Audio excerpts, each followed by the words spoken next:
It's not hard to imagine a world where at any given moment, you and everyone you know could be wiped out without warning at the push of a button.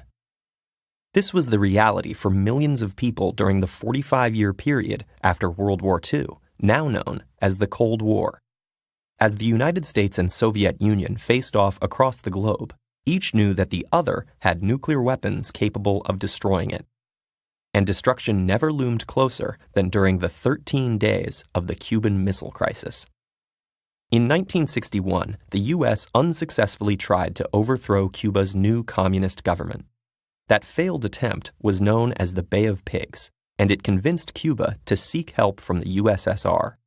Soviet Premier Nikita Khrushchev was happy to comply by secretly deploying nuclear missiles to Cuba, not only to protect the island, but to counteract the threat from U.S. missiles in Italy and Turkey.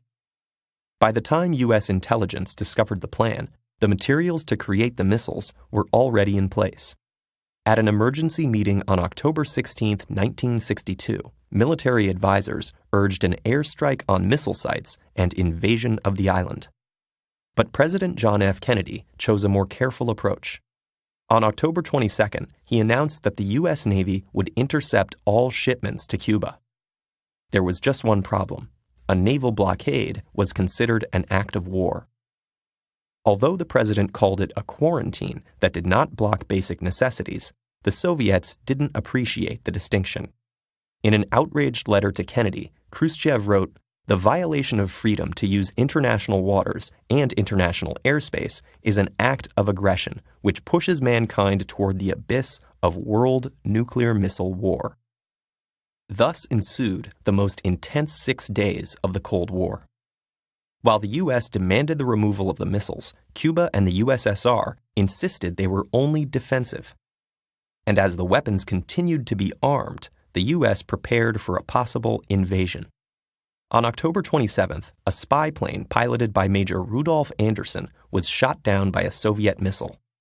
The same day, a nuclear-armed Soviet submarine was hit by a small depth charge from a U.S. Navy vessel trying to signal it to come up.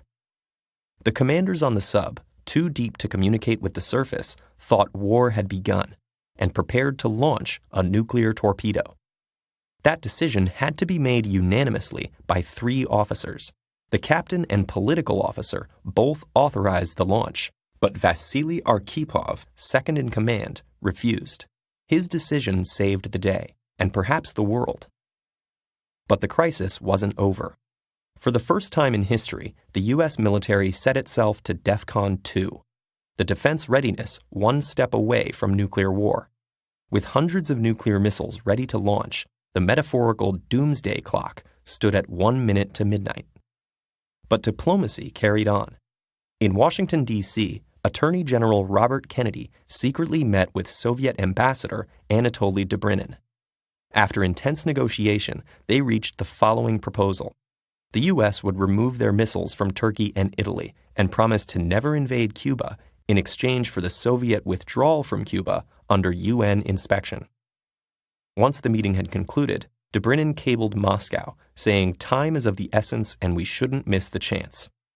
And at 9 a.m. the next day, a message arrived from Khrushchev announcing the Soviet missiles would be removed from Cuba. The crisis was now over.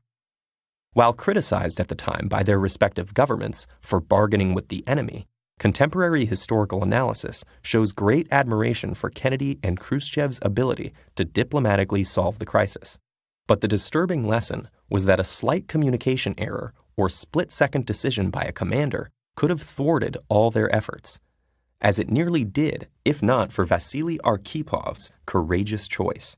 The Cuban Missile Crisis revealed just how fragile human politics are compared to the terrifying power they can unleash.